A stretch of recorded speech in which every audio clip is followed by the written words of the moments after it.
Oh, there we go. I said for a moment that there was an error, but we're going. Hello, everybody.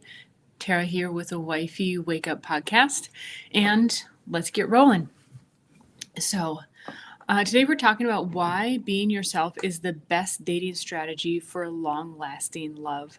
And this is, of course, for the ladies, but guys, listen up as well, because you're going to get a lot of clues into this as well. So, and particularly, this is a Wifey Wake Up No Makeup podcast this morning, especially for this theme. So, as you've seen before, a number of my podcasts I do without makeup. And that's really to symbolize, of course, being real with you. Plus, I'm going to work out after this, so then I don't have to wash it all off anyways. So, but it coincides perfectly with today's topic.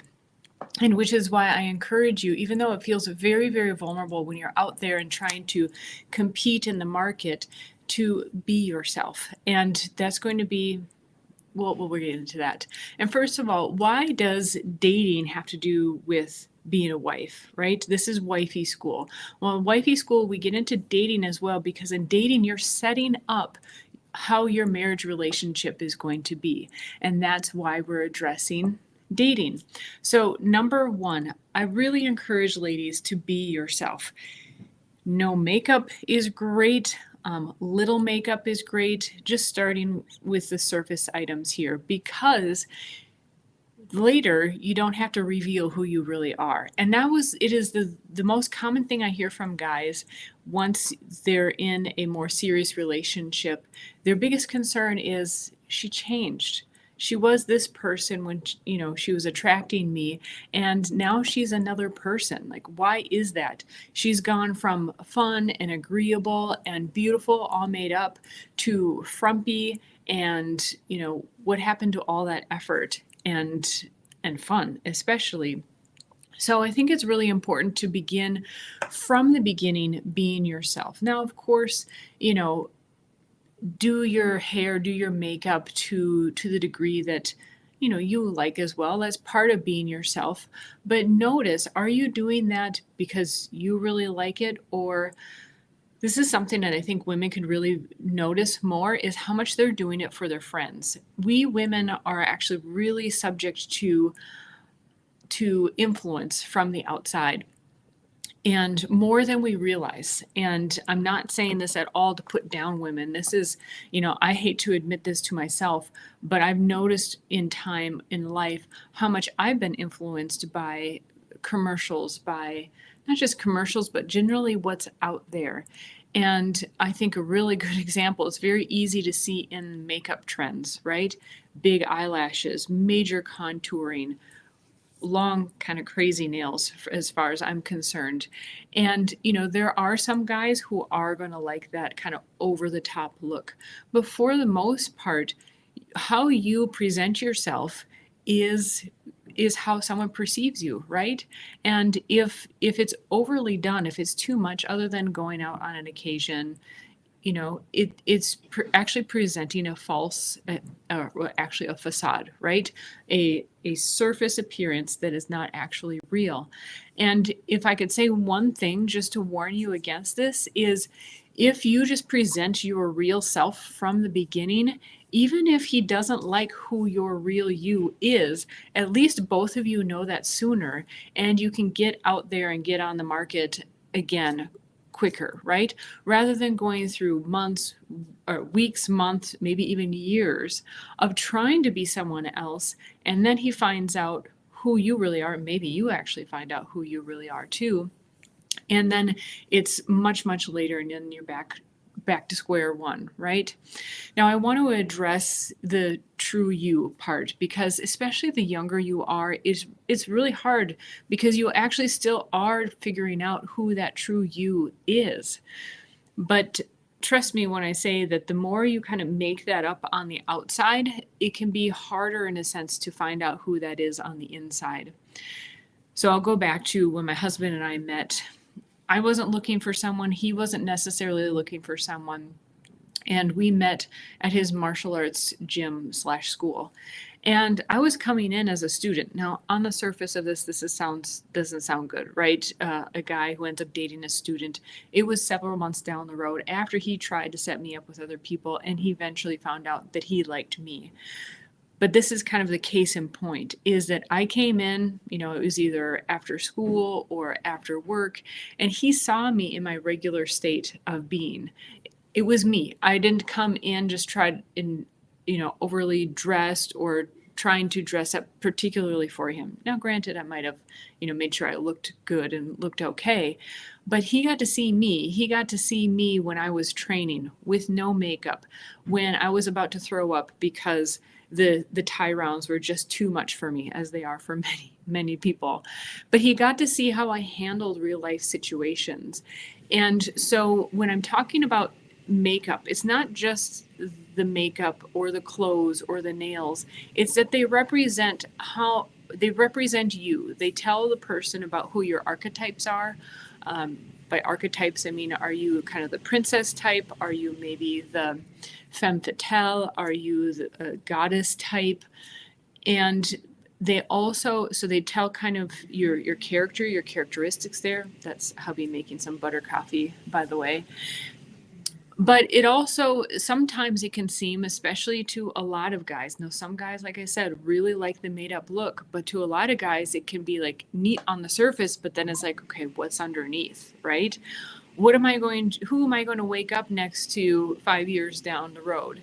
And it can also symbolize, what are you trying to hide about yourself on the inside as well?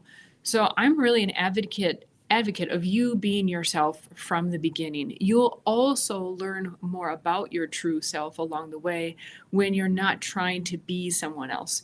So it's entertaining. It's very interesting to listen to a number of dating podcasts, and particularly aimed for women. These are the things to do to get him attracted, to get him to chase you.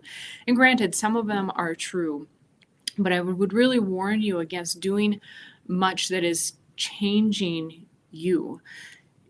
Now, if you are working on self-improvement because you have past trauma and you are doing that overall to heal yourself, that's different. But if you're changing yourself to just appeal to a guy, and especially appeal to a certain type of guy, you're setting up a trap for yourself and for him down the road, because he is expecting you to be that same person that he met from the beginning, the made up, the fun, whatever appearances, whatever acts you are putting on, he's expecting that is going to remain.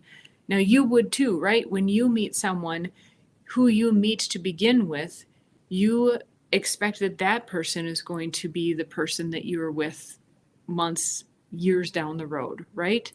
Now, granted, there is just a natural shedding of the layers, right? When you first meet someone, you meet the surface them, and then you start getting deeper. But if the surface person is a made up person, it really actually prevents because that person, you don't want the inner you to be revealed, or it's a harsh reality when that inner you ends up being discovered or coming out.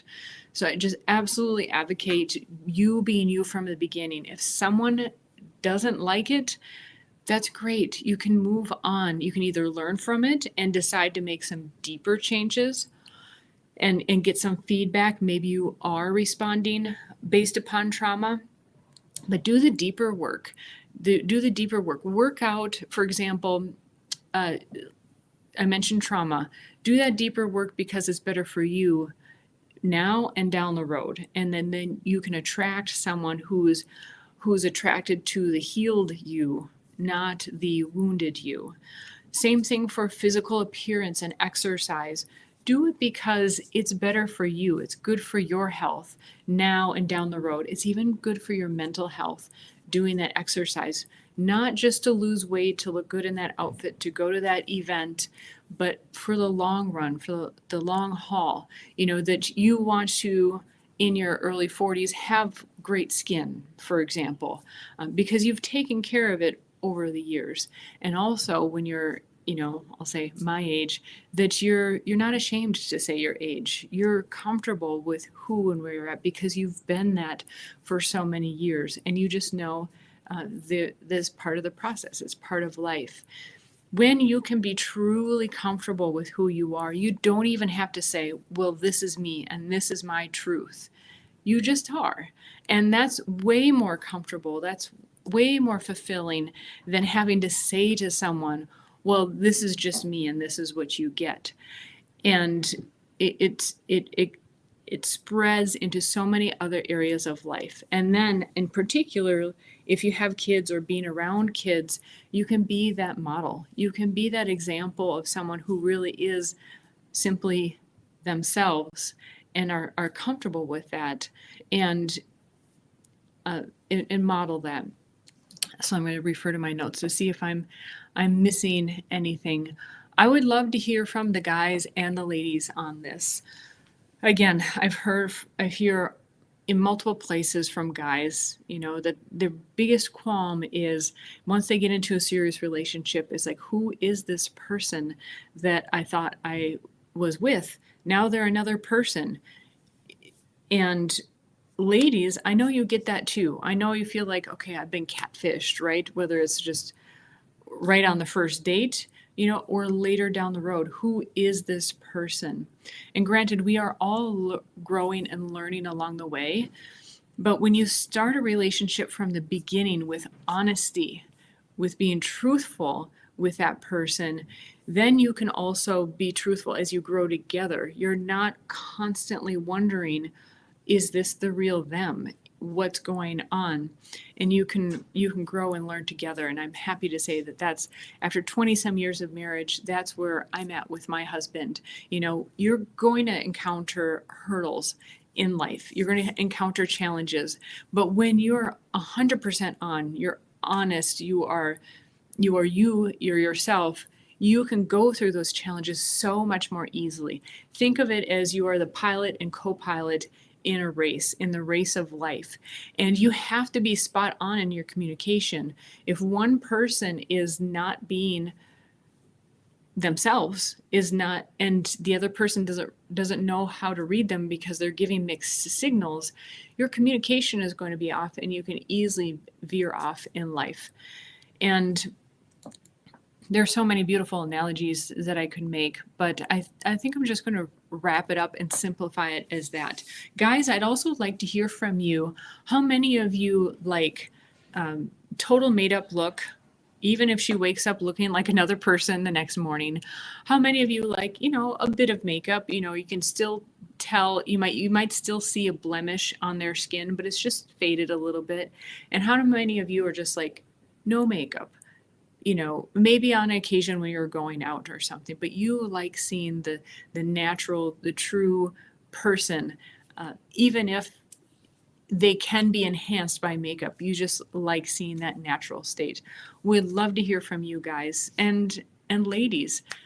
How does this, I know this kind of makes you feel, I can imagine, I know it makes like being live here on this podcast, no makeup, being my true self makes me feel uneasy, right? If you feel vulnerable, but the benefit is that you get true feedback from people. And even though it feels very vulnerable, that next potential date could, or your, potential life mate could be seeing you in your most vulnerable state. They're seeing the true you. And do you feel that you're missing out on an opportunity, perhaps, if you're not looking your best and coming across as your best, even if it means maybe being a modified version of yourself? Because that's what I imagine coming up. It's like, okay, great, guys, you want to see me without makeup or little makeup, but I can't get your attention otherwise. And ladies, if you want to get deeper into that, I can definitely share some tips on how to really attract his true inner attention, not just the surface attention. Because guys, we know it. Even though we don't want to say it as women, we know that you're looking at the outer appearance and that's what catches your eye. And that's the competition that we're in.